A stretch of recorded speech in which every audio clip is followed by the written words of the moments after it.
to go moo because they're cows. Moo. If you want to. You don't have to though, it's hot. Alright, it's a fun little story. The reality though of the Chicago fire. Okay, Chicago burns to the ground. What do you do when your city burns down? Do you give up? Move to Erie, Pennsylvania? Not in this city. In Chicago, they stayed, they rebuilt, built a new city on top of the old, a city that would not burn down again, a city made of steel and stone and glass. And it is in that time that right here in Chicago, the very first skyscrapers in the world were built in this city. And that's pretty amazing. It's a pretty cool thing. It really is. All right, water break again, guys. Keep drinking that water. Stay hydrated. I just rub a lot. I get asked all the same questions a lot of times. A question I get asked a lot about the river. I get asked like more than anything else how deep the river is. It's like 15 to 20 feet deep, so it's pretty deep. Like, don't swim in it. Actually, it's illegal to swim in this river, so don't swim in the river at all. Guys, again, go swim in the lake. The lake is gorgeous. The water's fresh. It's clean. It's gonna be like cold today. It's always pretty cold, the river water. Like never more, or lake water. Never more than like 60 degrees Fahrenheit. It's always pretty cold. How refreshing I feel right now, right? A little like cold water plunge. People also ask a lot why the water is a little bit dirtier here when it was cleaner on the main branch. So that area there is closer to the lake, right? There's a lock system that opens from the lake to the river, so it gets some kind of like fresh lake water in it more often than this one does. This is a little murkier, a little farther from the lake, but it's kind of clean. It's not that clean though. I get asked a lot what lives in the river. A lot of creatures do. Fish do, ducks do, geese do live in the area. You actually can fish in the river. You can't swim in it, you can't fish in it.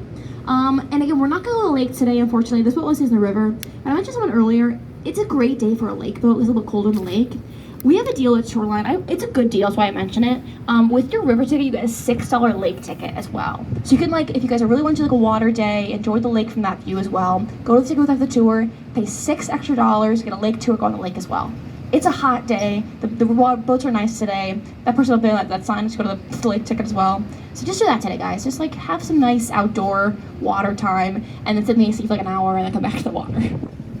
All right, back to buildings. On the right over there, statue on top of it, called the Chicago Board of Trade building, built in 1930, another Art Deco style building. The statue on top of it is the Roman goddess Ceres, the goddess of agriculture. We get the words cereal and cerveza from Ceres. Speaking of cerveza, guys, Mas Cerveza's on top of the bar. Go to the bar, get cerveza. If you recognize the building, it was Wayne Enterprises and Batman Begins, so we're Batman for you. Also featured on a TV show called The Bear. You watch The Bear? Season 4 airs on Wednesday. Great show, The Bear. Very good Chicago show. On The Bear, they mentioned the lobby bar of the building. The lobby bar is called Ceres Cafe. I have had it been told to me by multiple people that Ceres Cafe is known for having some of the cheapest and heaviest pours in the city. I have been told a Bloody Mary from that bar is pink. That a Jack and Coke is a cup of Jack Daniels and a Coke on the side. So, heavy pour, historic building, open late, Sunday night. I'll see you all there later. Back to Harrison Street. Yeah, doing shots at that bar later, guys. Come join me. One. It's 8. There's air conditioning in there, guys. There's AC in the bar. Moving ahead. Look at modern. Let's look at the postmodern now. Right side here, pinkish tan exterior, circular barrels on top of it. Building is called 311 South Walker. Built in the 90s, postmodern architecture. Now modern's a lot of like just like a square or boxes. Postmodern gets some kind of like variation in shapes there, rectangles, octagons, and circles on top of it. Those circular barrels on top of the building, every single night they light up, kind of like a torch or a beacon to see Chicago for miles. The story goes, however, when those barrels were lit up for the very first time, they were so bright that migrating birds mistook the building for the moon. That's just not good. You can't have birds flying like Hitchcock style where you work, but they dimmed the lights in the barrel so much more reasonable level. It still lights up at night and it still looks amazing, and now it is far less bird death epidemic, which is definitely better for everybody. Here on the right past the bridge though, is a building you all came to see today at her best angle, the beautiful, the magnificent, the wonderful, the Sears/Willis Tower. This is the tallest building in Chicago, and for 24 years, it was the tallest building in the entire world. So how tall is it? 1,451 feet tall, or 442 meters tall. It's pretty tall, pretty tall. There is, however, one weird caveat to that number. See the antenna on top of the tower? Those antennae do not count for the building's overall official height. Why? There's this group called the World Council of Tall Buildings. They sit around, imagine them usually wearing cloaks, and they discuss how you measure buildings. They say you measure from the threshold of a doorway on the bottom floor all the way to the top of a permanent structure. Now, per the World Council of Tall Buildings, antennae do not count as permanent structures. You know, those antennae have always been in the tower, they always will be in the tower, they do not count for its overall official height. If they counted, the Sears Tower will be the tallest building in the entire United States. Because they don't count, the record is then held by One World Trade in New York City. Then that tower is classified as a spire, not an antenna. You know what I call that? Anti-Chicago semantics. Okay? You know what's literally taller? The Sears Tower is literally taller. It is. All right, anybody want to go inside the tower? Anyone want to go inside the tower or have inside of it? Anyone do the sky deck before? You have the sky deck? Nobody? Oh, we got him back there. Okay, all right. If you guys wondering what it is, look at the tower right there. So this little glass box way up there, so we can pass the bridge. This little glass box is way up there. That's a sky deck on the 103rd floor of the building. So about that glass box, it's kind of like then you're floating over Chicago, right? The whole city beneath your feet. Now, people love to do it. They love the view. I will confess that I am terrified of heights. I'm never gonna do it. But I do want you to know, if you guys go up there and you're scared, know that I'm down here in the boat and I'm waving at you, okay? And I'm saying, you can do it. I'll believe in you. I'll catch you if you fall. From that view, though, you can see 4 different U.S. states. You can see Illinois, the state we're in, Indiana, my home state, Wisconsin, and Michigan.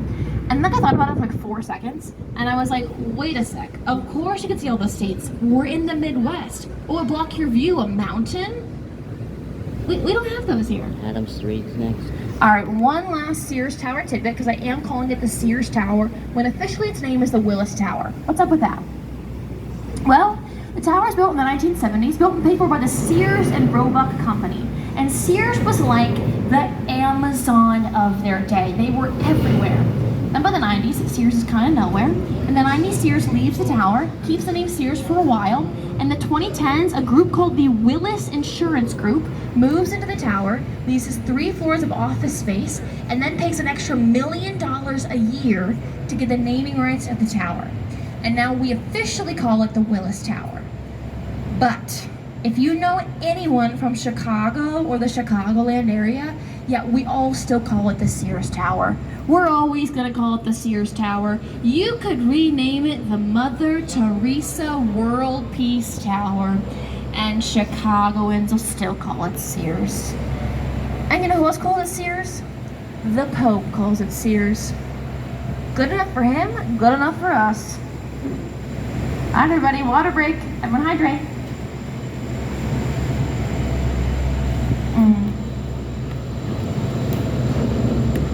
Alright, I guess the water's getting clearer here. Or getting clearer. Kind of more greenish from another murky brown back there. Go to the left side though. I mentioned earlier the trains are under all these buildings. To the left side, all these trains are under the buildings.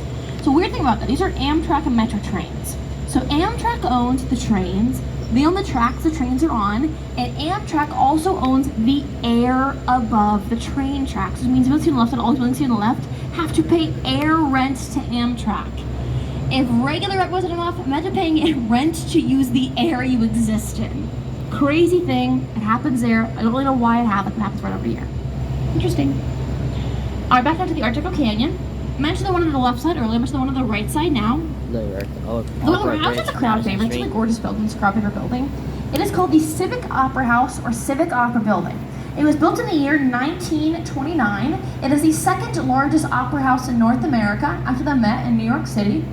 It actually opened 2 weeks after the stock market crashed, which is a really terrible time to open an opera house. Okay, though, it's bounced back. It is still open today. It is now home to the Lyric Opera of Chicago, the Joffrey Ballet.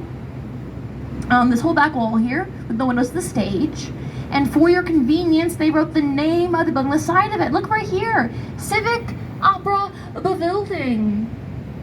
It's not correct. This is a building, not a building. So why is there a V in the name there, not a U? The V is wrong. Well, the name of the sign was written using the Latin alphabet. And there are no U's in Latin. There's only V's in Latin, which you all knew, right? Because you all speak fluent Latin. Yeah, I knew it. That's why I told you guys are laughing. I told you to speak Latin, not English. Actually, I took 1 year of Latin in high school and I did fail it. So I know literally 0 Latin. Alright, here on the left though, I mentioned it earlier, I mentioned it for real now. Again, most recently headquartered for the company Boeing. But it was not built for Boeing. Look, I can tell what it was built for. So, built in the 90s, postmodern architecture. Look at this tall tower right there. There's little circles on top of it. So, it was built for the Morton Salt Company. It's supposed to be a giant salt shaker. Pretty clever. You know, if it had been built for Boeing, it probably would have like no exit doors, be falling apart, lying in shambles right here. I love my little Boeing burns, guys. Gotta get them in while you can.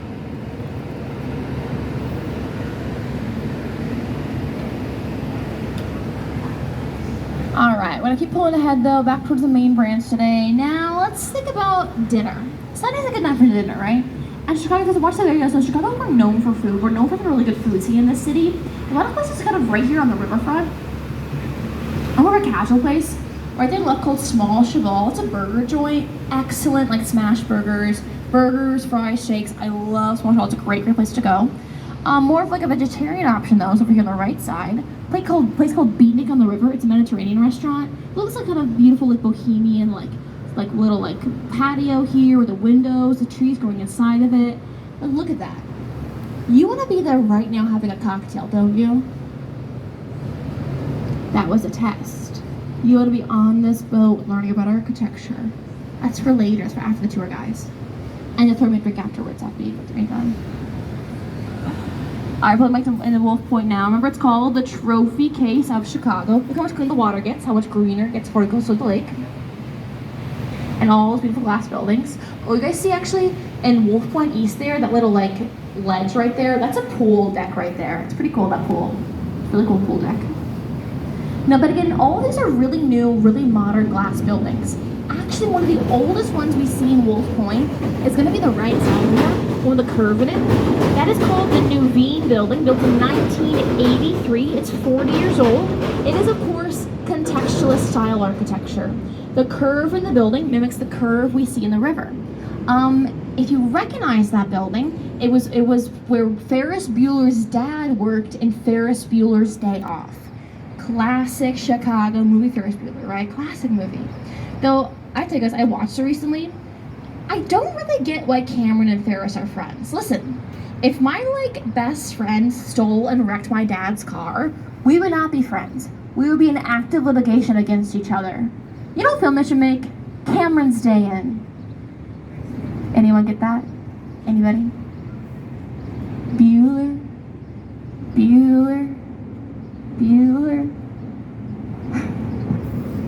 Woo, okay, let's keep pulling forward today. Let's go in the main branch again. Look how clear that water is now, how much bluer it's gotten in this little area.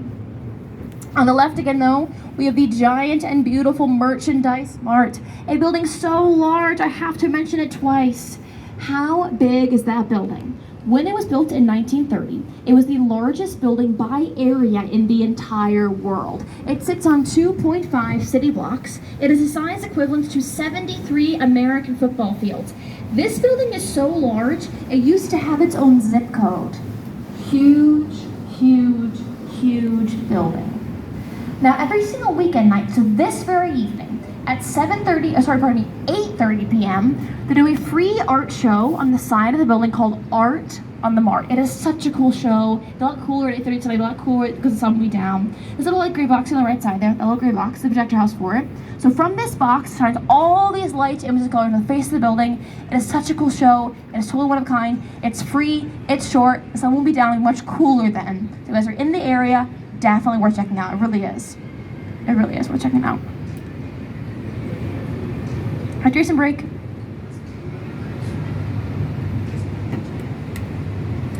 Past this bridge here is a really great view of the skyline. Let's get a minute of the view right here. It's hot. Let's take a minute of the view, right? You might be thinking why I'm on the boat today. It's so hot.